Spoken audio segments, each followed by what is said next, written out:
Our next speaker is Sandra Siby. Sandra is a Ph.D. student in the Security and Privacy Engineering Lab at the École Polytechnique Fédérale in Lausanne, Switzerland, and she'll be talking to us today about WebGraph and content blocking. Sandra, thanks so much for being here at the summit. I will hand it over to you. Thank you, Paul, for the introduction. Let me first try to share my screen.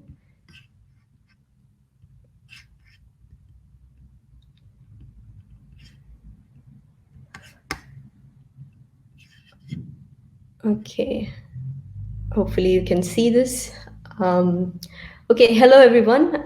Today I'm going to talk about our research, and this is in the area of robustness in machine learning-based approaches to ad and tracker detection. So this research has been done in collaboration with Umar Iqbal, Stephen Engelhard, Zubair Shafiq, and Carmela Troncoso. Before I go into details of what we did, I'd like to give a little bit of background information.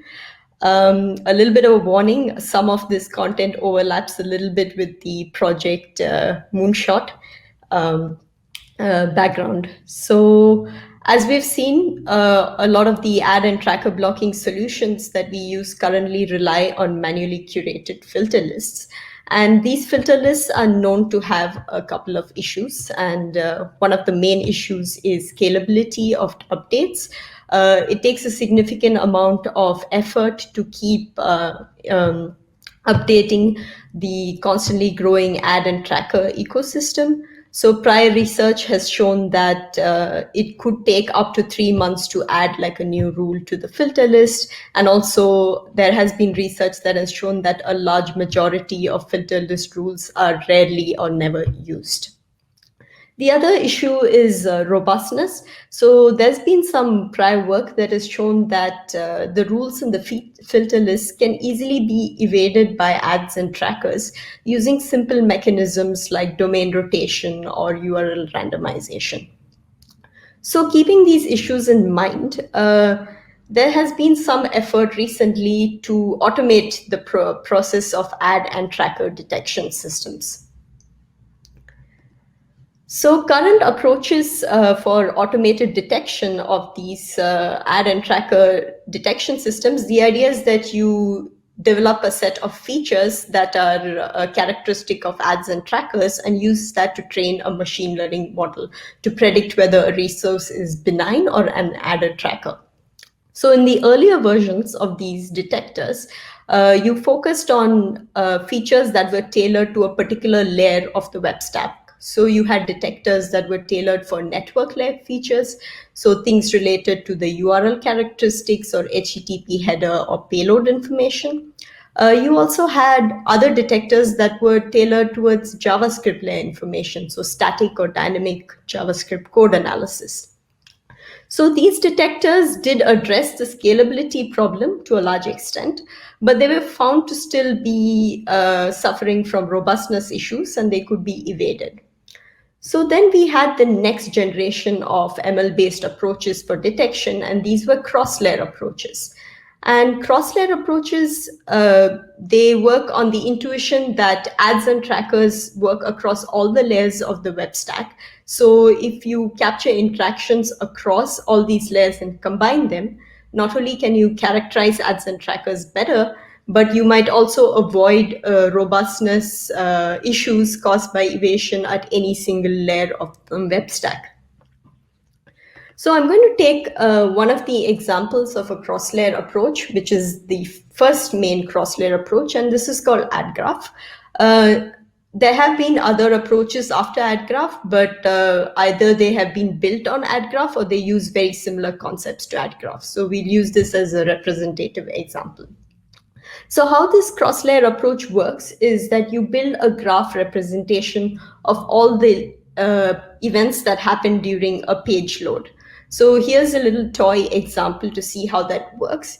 So let's say that you have this code snippet here, and what's happening in this code snippet is that in line 2, you are sending a network request to pull a script from tracker1.com. And then lines 4 to 6 actually show what is the content of the script. And what the script is doing is basically creating an HTML image element and then pulling the image file for this element by sending out another HTTP request.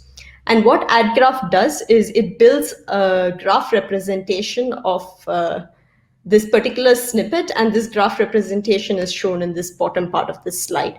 So as you can see, you have different nodes that represent the various elements that are happening in this code snippet, and then the edges between these nodes represent the interactions between these elements.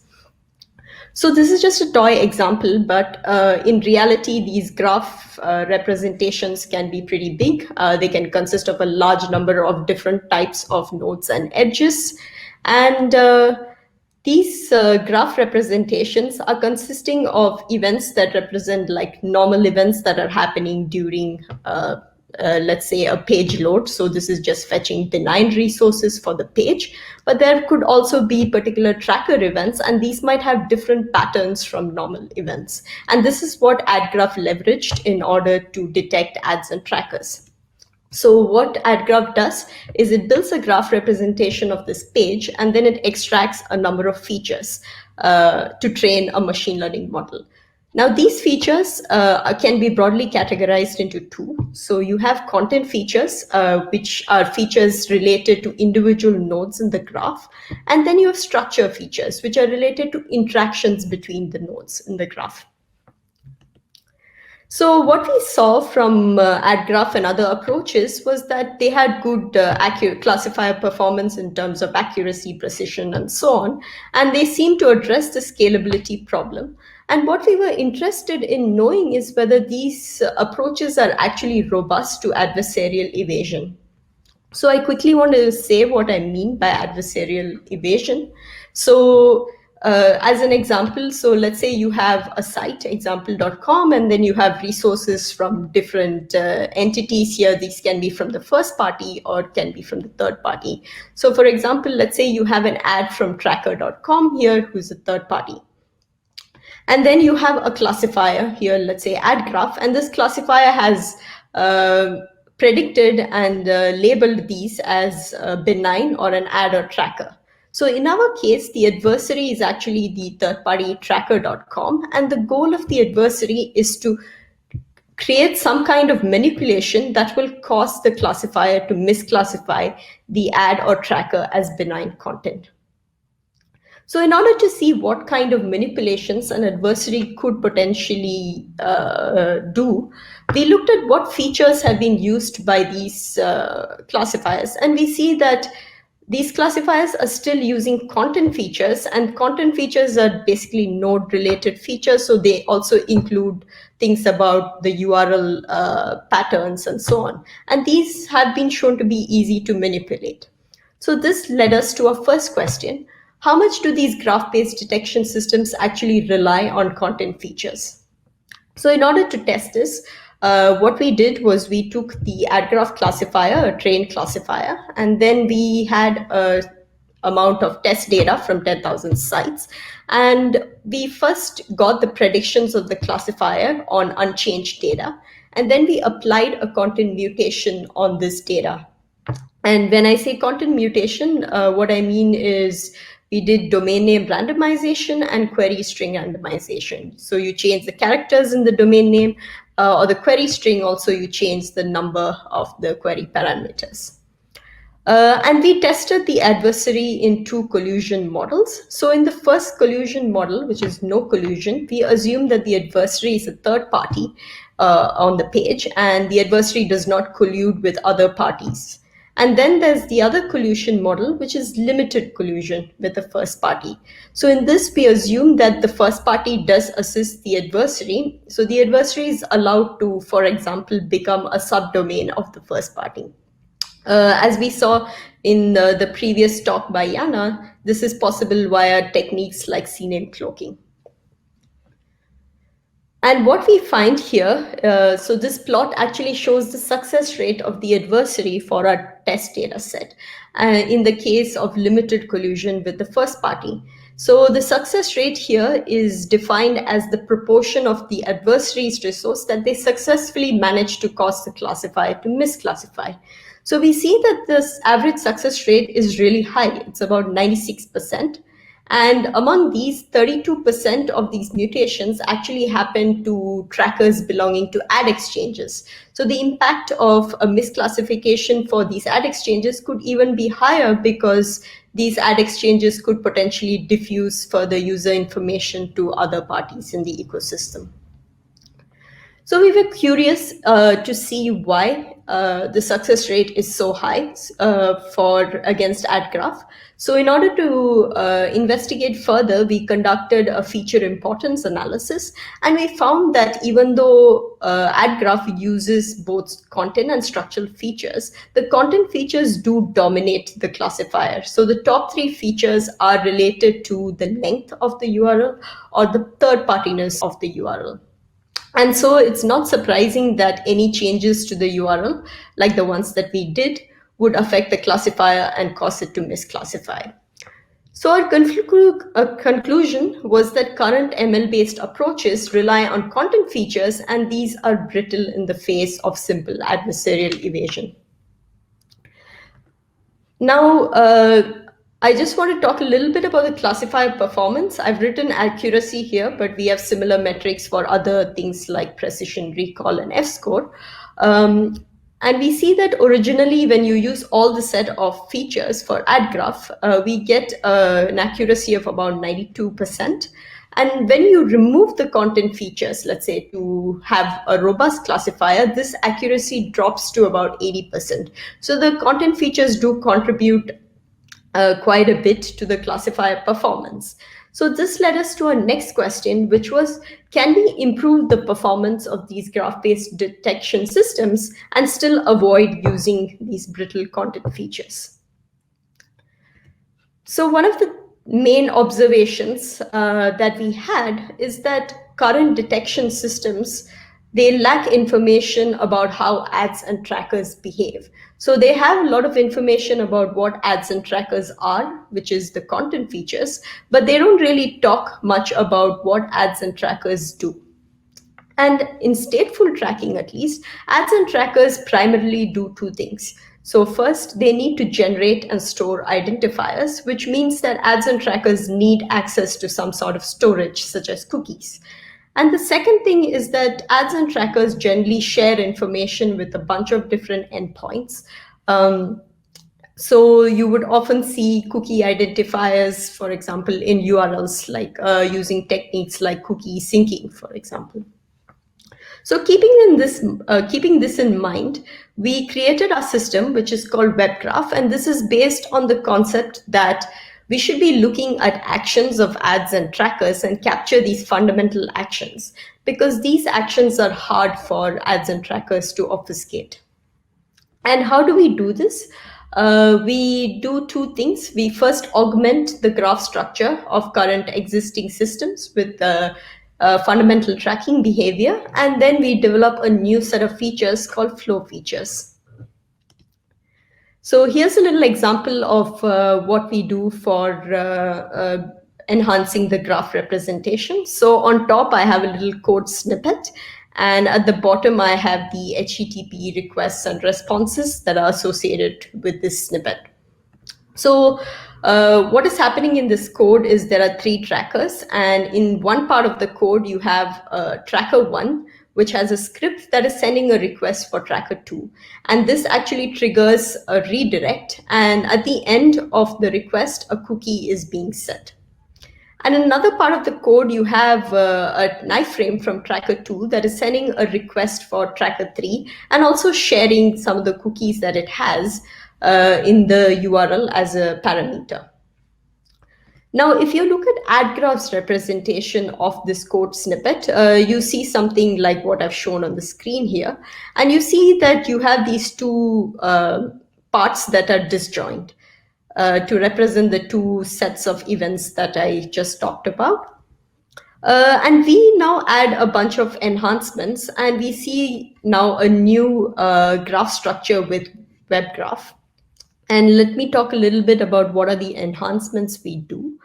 So the first thing is we introduce a new layer called the storage layer. So we think that it's important to capture all the storage related information. So all the cookie accesses that are happening, for example. So this is now represented in the graph via these storage nodes, and the edges represent things like setting of a cookie or reading of a cookie.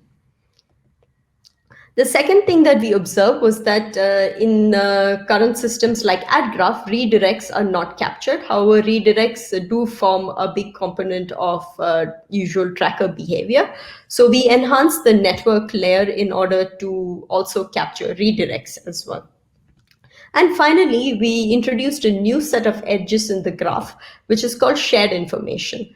So what these edges represent is if two nodes are accessing the same storage node in some way, then that means that they're sharing information. So for example, if you have a node that's setting a cookie and this cookie is then being read by another node, or if you have a node that's setting a cookie and the value of this cookie is being shared in a URL to another endpoint, then these are all shared information edges. So we built these enhancements. Just a quick note about how we implement this. Currently, we are using the OpenWPM tool with some modifications to capture some of the things that we need for this graph representation. And we run crawls with OpenWPM. It logs all the HTTP and JavaScript related information that happens during the page load. And we then use this information that it's logged in order to build the graph representation. And in terms of features, we now do away with the content features and we introduce flow features at the moment. So flow features are based on our enhanced graph representation, and it includes things like how many cookies are being set by a particular node, how many redirects are there, properties of the shared information edges, and so on. So what we see in terms of performance is that we don't get to the original performance when with the content features, but we do make up for a large proportion of the loss that we saw in accuracy with the removal of content features. And importantly, when we do the same content mutation attack that we did against AdGraph, we see that the success rate of the adversary drops from 96% to 8% against WebGraph. So after this, we were interested in, so we see that WebGraph is robust against techniques that are currently existing. We wanted to see if WebGraph is also more robust against more sophisticated techniques that could potentially be employed by ads and trackers against such systems in the future. So now we look at attacks that target structural and flow features of the graph. And I'm going to illustrate what I mean with a toy example. So let's say that you have, again, a site example.com, and this site has content from first party, and then you also have content from the adversary, who's a third party, and other third party nodes. And you have these ticks and crosses actually show the classifier's predictions initially on all of the nodes on the graph. Now, what we do is we have a greedy random algorithm, and I'm going to show exactly what we mean with this algorithm for one iteration. So imagine that we have now these adversary nodes, which are the nodes in pink. An adversary will first perform a mutation by adding a child node. And in reality, how this would happen would be perhaps a script that is sending an additional HTTP request, and this would generate an extra node in the graph.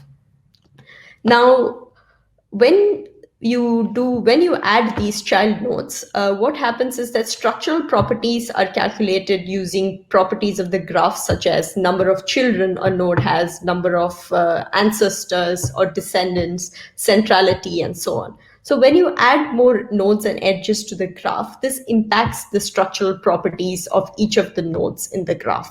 And that also means that sometimes this could trigger a change in the classification of different nodes. But the important thing to note here is that this might trigger a change not just in the adversary's node, but also in other nodes on the graph, because all of them are connected as one structure.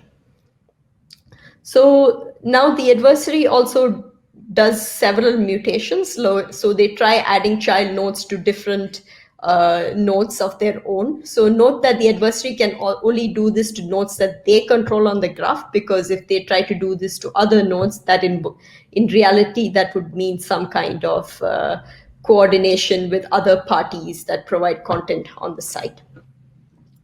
So you see that we have two different mutations now, and they generate different kinds of labels by the classifier. Now, some of these mutations are desired from the point of view of the adversary. So the mutation, for example, that's labeled in green here is desired because this is basically an adversary's ad or tracker now being said as benign. But there are some that are undesired. So this could be maybe the adversary's own nodes, for example, that were originally classified as benign, could now switch to ads or trackers. Or there could be a switch in first-party content. And if the adversary wants to remain stealthy and avoid potential breakage of the page, they might not. They might consider such a switch as undesired. So depending on the goal of the adversary, some of these switches would be desired and some of these switches would be undesired.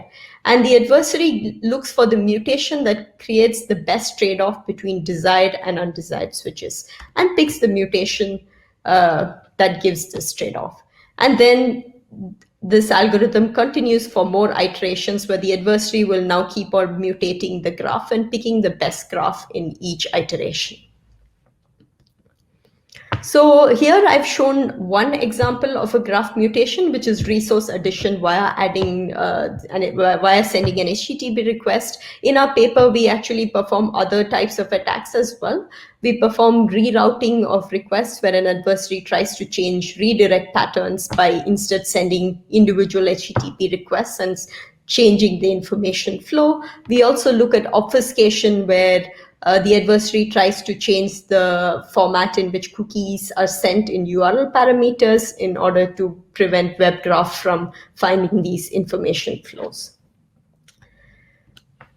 So here in this plot, I'm showing the results on 100 web pages. So on the x-axis, we have the success rate of the adversary.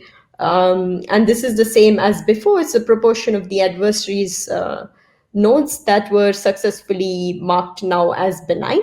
On the y-axis, now we have a new parameter called collateral damage. So since the adversary's changes could potentially cause undesired changes on other parts of the graph. So ideally, you would want to be in the bottom right part of this plot where you have high success rate and low collateral damage. And we see that this is not necessarily the case. So we see a lot of them either having low success rates or in cases where the success rate is kind of medium, but you have very high collateral damage and you want to avoid these things. And the important thing to keep in mind is that any of these mutations are actually very difficult for an adversary to perform. Even in the case of mutations that work for the adversary, these things can only work if the adversary can coordinate with different entities. So if you target like flow features of the classifier, this often involves information sharing with other entities in the graph. So if you want to re-architecture your information flows, that actually means in reality, that means actually coordinating with the entities with which you are sharing information and actually implementing these changes on both sides of the communication. And also you have overheads that are caused by sending additional requests. And these attacks would also work only if the adversary is willing to tolerate certain side effects, as I mentioned before. So here are some improvements that we've been thinking about in terms of WebGraph. So far, when I spoke about WebGraph, I've been talking about mainly stateful tracking via sharing of identifiers in cookies. But there are other forms of tracking, such as stateless tracking via browser fingerprinting, for example. We have not really explored this in more detail, but it should be simple enough to add browser APIs in the graph and try to have a system that can detect other forms of tracking as well. The second thing is about information flow. So we don't do full-blown information flow analysis here, because that generally leads to high overheads, and we approximate certain information flows. But for completeness, we could enhance WebGraph with more information flows to take into account different types of tracking that are happening. The second thing is about robustness experiments. So we currently did a greedy random algorithm, but we would have to explore if there are other more sophisticated algorithms that can give better mutations with lower collateral damage and better success rates for the adversary. And finally, about deployment. So when we started making WebGraph, initially we envisioned it as an offline tool that would help in automating the generation of rules for filter lists. But we can also think about deploying WebGraph as an online mode for doing real-time blocking, though that comes with its own set of challenges. So in short, the main takeaway from our work is that current systems rely quite a bit on content features, and we need to start thinking about moving away from these content features and instead focus on capturing fundamental patterns of ad and tracker behavior. And looking at this would really raise the bar for ads and trackers that are attempting to evade such tools. And finally, I'd like to point out we have a paper up, and this is the link to the paper. And we are also currently doing some code cleanup, and we hope to release the WebGraph code soon so that others can use it. Thank you. Sandra, we have a couple of questions that came in during your presentation. Looks like we only have time for one of them, but we can always go back to Slack to answer the rest of them. We have one from Stefan, and he's asking, does AdGraph identify trackers early enough to block them and avoid privacy leaks, or is the damage already done when identification occurs? Yeah, so okay, so this actually relates to the online versus offline modes that I described before. So AdGraph was originally designed as an online tool, so it does real-time identification as the page is loading. But we have been looking more at offline cases. So the idea would be to build the graph and then detect the tracker. So one of the issues with this offline and moving it to online, of course, is that you build a sort of halfway through graph representation. So it is possible that you might miss some information flow patterns that might be useful in identifying trackers. So we would have to really experiment with this to see whether missing some of these patterns would adversely impact the accuracy and the ability of the tool to identify trackers. Awesome. Thanks so much for joining us today, Sandra. It's clear that your presentation has generated quite a bit of interest, so hopefully we can move this conversation over to Slack, where we have a bunch of other questions for you. Thanks so much. Thank you. See you.